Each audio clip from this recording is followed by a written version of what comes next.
In the ancient and venerable Kingdom of Tondo, nestled in the heart of lush landscapes and bordered by meandering rivers, prosperity and tranquility had long been the cornerstones of daily life.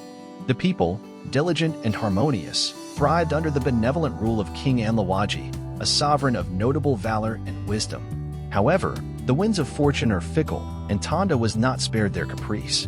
A cascade of calamities befell the realm, each more devastating than the last, plunging the kingdom into an abyss of despair.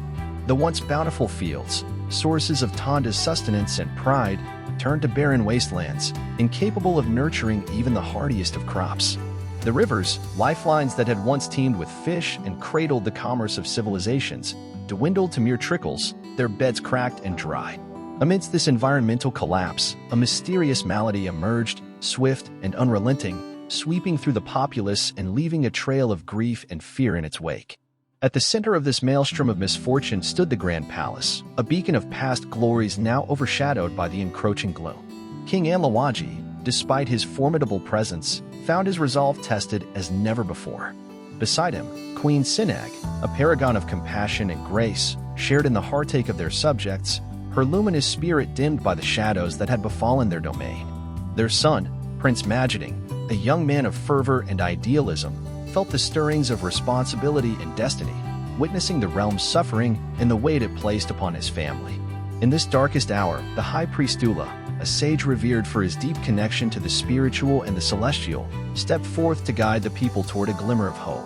With Tondo teetering on the precipice of oblivion, he implored the citizens to unite in a plea to Bathala, the supreme deity revered across the ages as the architect of creation and the arbiter of fate. The sacred grove, a site of ancient power nestled within the kingdom's heart, became the focal point of their entreaties as the people gathered in solemn assembly to seek divine succor. As Dula led the congregation in ancient rites, their voices rose in a tapestry of prayer and supplication, reaching beyond the mortal realm to the divine ear of Bathala. In the celestial domain, the deity beheld the plight of Tondo with a gaze that transcended time and space.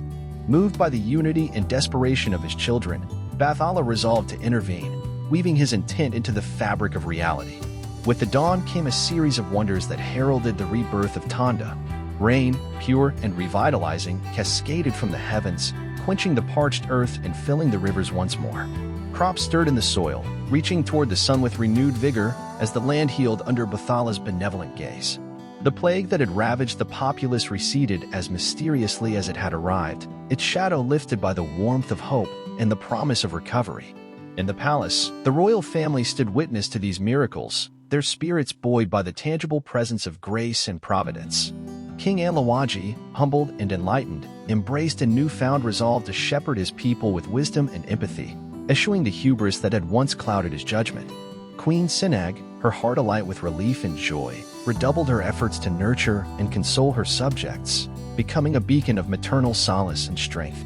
Prince Majiding, profoundly affected by the unfolding events, pledged to forge a deeper connection with the land and its denizens, aspiring to embody the virtues that would define the new age of Tondo. His resolve kindled a fire of inspiration and leadership, marking him as the harbinger of a hopeful future.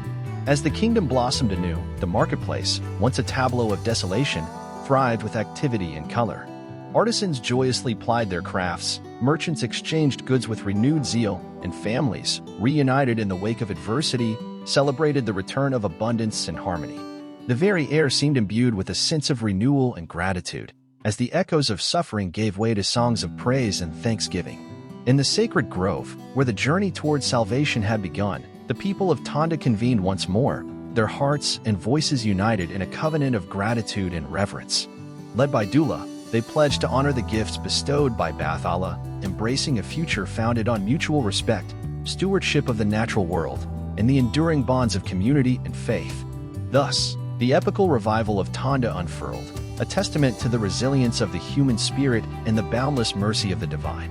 The kingdom, rejuvenated in body, spirit, and purpose, emerged from its trials with renewed vigor, its legacy of perseverance and unity echoing through the annals of time, a beacon of hope for all generations to behold.